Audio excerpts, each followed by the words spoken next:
Aujourd'hui, on va se faire plaisir. Enfin, aujourd'hui, on va parler de ce qu'il y a de plus tabou chez les humains et on va essayer de comprendre pourquoi c'est aussi tabou. D'abord, pourquoi c'est tabou? Tabou parce que si quelqu'un se met à se masturber dans un bus, par exemple, qu'est-ce qu'on va dire? On va dire: «Mais c'est un sauvage, c'est un animal, il ne sait pas se contenir». Un peu comme les caniches qui viennent se frotter aux jambes, des gens quoi, ne sait pas se contenir, animal sauvage. On dit que voilà, les êtres humains en société ne se masturbent pas dans la rue, ils ne sont pas des animaux dans la rue, ils sont civilisés, donc ils se contiennent dans ce qu'ils peuvent avoir d'animal. Et donc il y a un prisme là. Si tu ne sais pas te contenir, si c'est plus fort que toi, tu n'es pas adapté à la société, tu vas être vu comme un échec, ton éducation n'a pas bien été faite, etc. Mais il n'y a pas que ça, parce que les gens peuvent se contenir dans la rue et se masturber en privé. Et même quand ils se masturbent en privé, ils ont encore honte. Pourquoi? Qu'est-ce qui est très très très honteux et qu'est-ce qui n'est pas honteux? Et très très très honteux, c'est les gens qui sont accros au porno. Le porno, qu'est-ce que c'est? C'est de l'amour fictif, c'est surjoué, c'est grossi, c'est exagéré, c'est très animal aussi. Cet amour fictif, ça n'a rien à voir avec si vous vous masturbez en pensant à votre compagnon qui vous manque et que vous aimez. On peut se masturber par amour réel envers une personne et ça c'est très mignon. C'est très mignon, ça n'a rien à voir avec la masturbation des sites porno. On connais très peu de gens qui vont critiquer ce type de masturbation, mais la plupart des gens que je connais sont d'accord pour critiquer le porno, de dire que c'est quelque chose de médiocre. Donc, si vous vous masturbez avec de la fiction, vous êtes matricé dans une matrice. On vous fait croire qu'il y a de l'amour alors qu'il n'y en a pas. Donc, si on devait faire une équation de la masturbation est égale à échec du dépassement de notre animalité multiplié par échec du dépassement de la fiction ou de la matrice. Et là, vous voyez qu'on a échec multiplié par échec. Donc, échec au carré. Masturbation, c'est donc l'échec au carré multiplié par notre incapacité à dépasser le fait que nous soyons des animaux de fiction.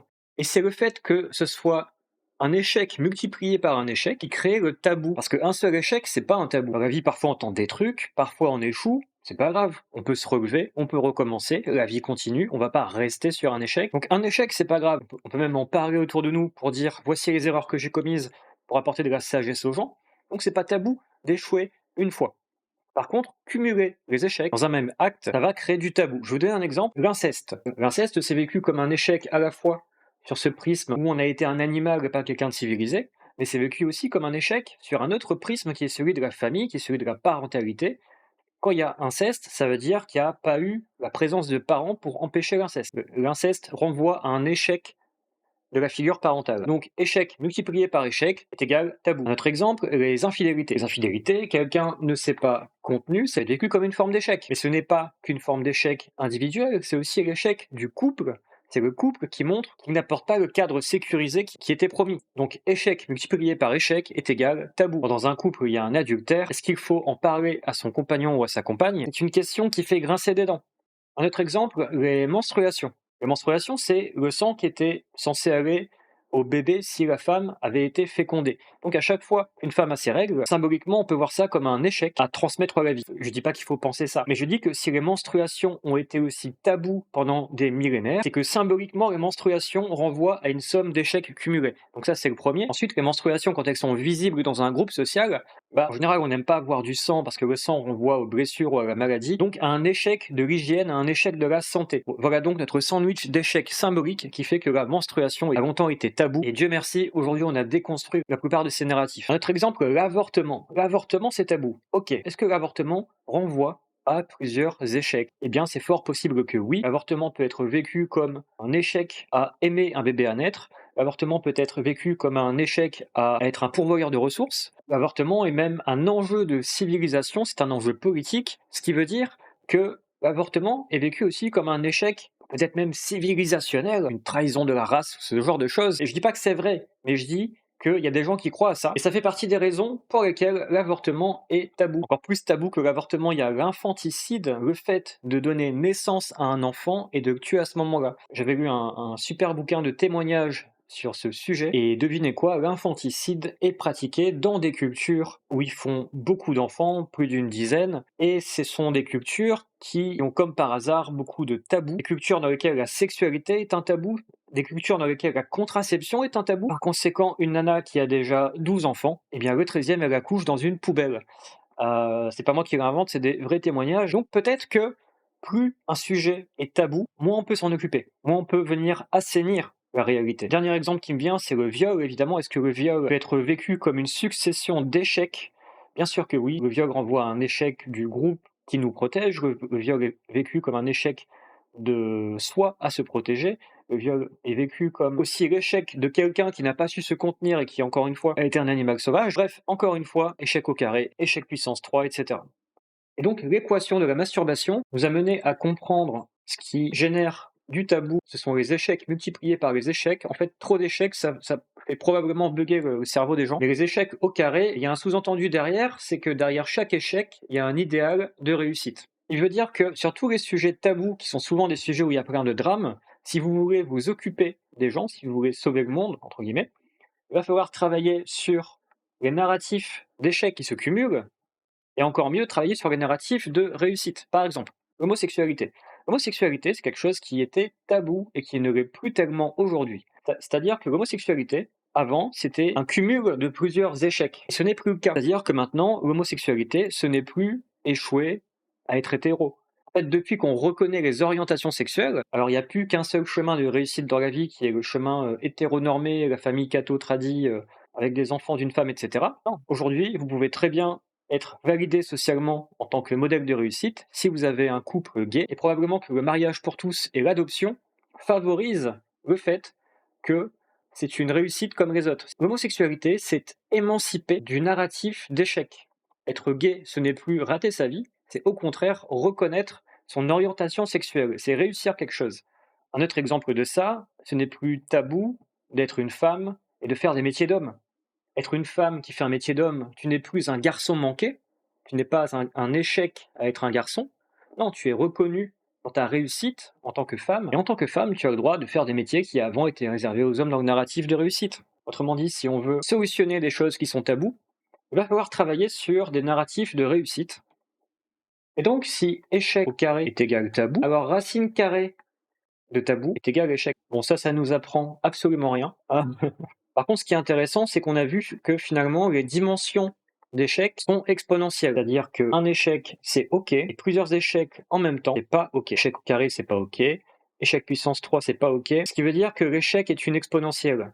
C'est ça que ça veut dire. Qu'au bout d'un moment, ça devient un mur infranchissable. Et peut-être que ce mur infranchissable, c'est ce qu'on appelle vulgairement les croyances limitantes. Chaque être humain se baladerait avec un cadre duquel il est interdit de sortir. Ce sont ses croyances limitantes. C'est un concept que j'ai jamais utilisé parce que je n'étais jamais tombé sur un truc qui me séduise. Mais là, je décide de me réapproprier ce concept pour dire que tout ce qui est tabou va devenir pour nous quelque chose qui n'est pas pensable. Je vais vous donner un exemple. Je discutais avec une nana sur Twitter et elle me racontait pourquoi les IA étaient tabous pour elle. Elle n'a pas utilisé ces mots, mais en gros, les IA ne sont pas défendables, c'est pas OK de les utiliser, ça veut bien dire que c'est tabou. Et elle me donne 4 raisons. Les IA sont un quadruple échec, un échec à respecter son travail, un échec à lui donner de la clientèle, un échec à avoir une éthique, puisque les IA sont entraînées sur des images et des vidéos parfois de meurtres, de viols sur Internet. Et enfin, un échec sur le plan écologique, car ça bouffe de l'énergie qui n'est pas bouffée par d'autres choses plus intéressantes, je suppose,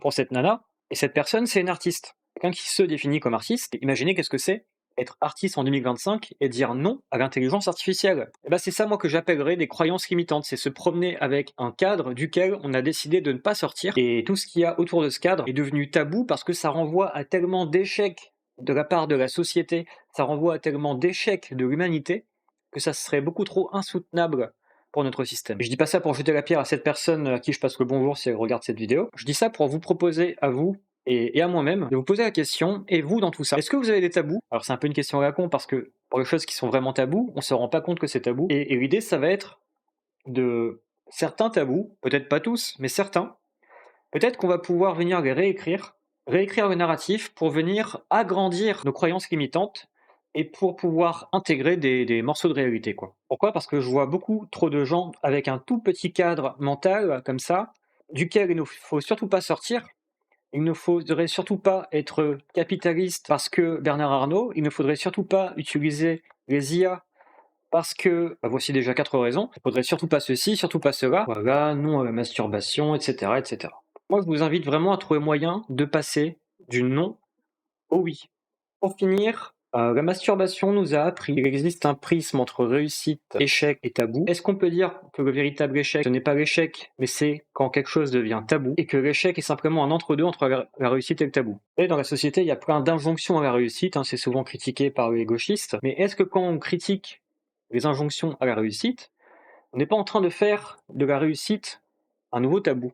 Parce que si réussir devient tabou, tous les gauchistes là qui veulent pas devenir Bernard Arnault, euh, réussir au sens capitaliste, c'est échouer, mais c'est échouer sur plusieurs dimensions. C'est échouer sur une dimension sociale, car on exploite des pauvres travailleurs. C'est échouer sur une dimension écologique, car on exploite la planète. Et échouer sur la question féministe, parce que on perpétue un système de domination, etc., etc.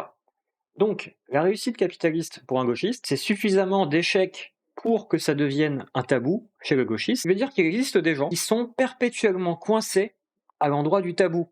Ils ne peuvent pas en sortir puisque leur propre réussite est tabou, mais aussi la réussite des autres est tabou. Donc il va falloir aller taxer les autres qui réussissent, il va falloir aller reprocher aux autres leur réussite. Si vous m'écoutez et que vous avez encore un peu de gauchisme en vous, il va falloir vous sauver. Je ne pourrai pas vous sauver à votre place. Et vous, dans tout ça, est-ce que vous avez des tabous chez vous? Bon, c'est une question un peu piège, parce que la plupart du temps, on ne sait pas quand on a des tabous. Est-ce que vous avez des croyances limitantes? Est-ce que vous êtes enfermé dans un cadre trop petit? Mais pareil, c'est un peu une question piège, parce que la plupart du temps, on se rend pas compte que ce sont des croyances limitantes. Et enfin, est-ce que vous kiffez la masturbation? Quoi? Et pour finir sur cette équation de la masturbation, échec au carré multiplié par ne pas pouvoir dépasser le fait d'être un animal matrixé. C'est quoi l'inverse d'un animal matrixé? Eh bien, l'inverse d'un animal, c'est un humain, et l'inverse d'un matrixé, c'est un éveillé. Donc la masturbation nous renvoie au fait qu'on n'est pas des humains éveillés, et sous-entend un modèle de réussite, quelque chose qui dit réussir sa vie, c'est être un humain éveillé. Voilà la conclusion de cette équation de la masturbation.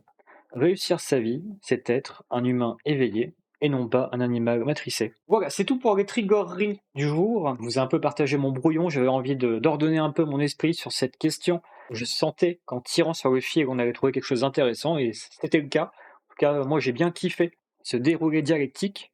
J'espère que ça vous a plu aussi. Un petit mot quand même pour renouer avec l'animal matricé. En fait, même si c'est très chouette d'être un être humain éveillé, je vous le souhaite, c'est très important aussi de renouer avec votre côté animal matricé. Et qu'est-ce que ça veut dire renouer avec votre animal matricé? Eh bien, vous allez chercher dans cet animal qui ne sait pas se contenir, et vous allez chercher dans l'amour fictif, vous allez chercher quelque chose à sauver. Je ne sais pas ce que ça va être, mais débrouillez-vous pour essayer de trouver quelque chose à sauver. Pour ma part, dans l'animalité, ce que je sauve, c'est l'érotisme du moment présent. Et dans l'amour fictif, il y a le fait de pouvoir jouer avec les symboles, de pouvoir exagérer certains scénarios avec votre compagnon, votre compagne, ce genre de choses, c'est-à-dire renouer avec votre pouvoir de création, écrire des œuvres de fiction coquine, ce genre de choses. Et ce que je dis là, c'est pas pour tout le monde. Mais nous ne sommes pas que des êtres humains éveillés, nous sommes aussi des animaux matricés et des animaux matrissants. Donc il peut être bon aussi d'assumer sainement cette partie-là. Voilà, c'était Trigger pour les vrais bails, j'espère que cette équation de la masturbation vous a plu, et je vous dis à bientôt pour d'autres vrais bails.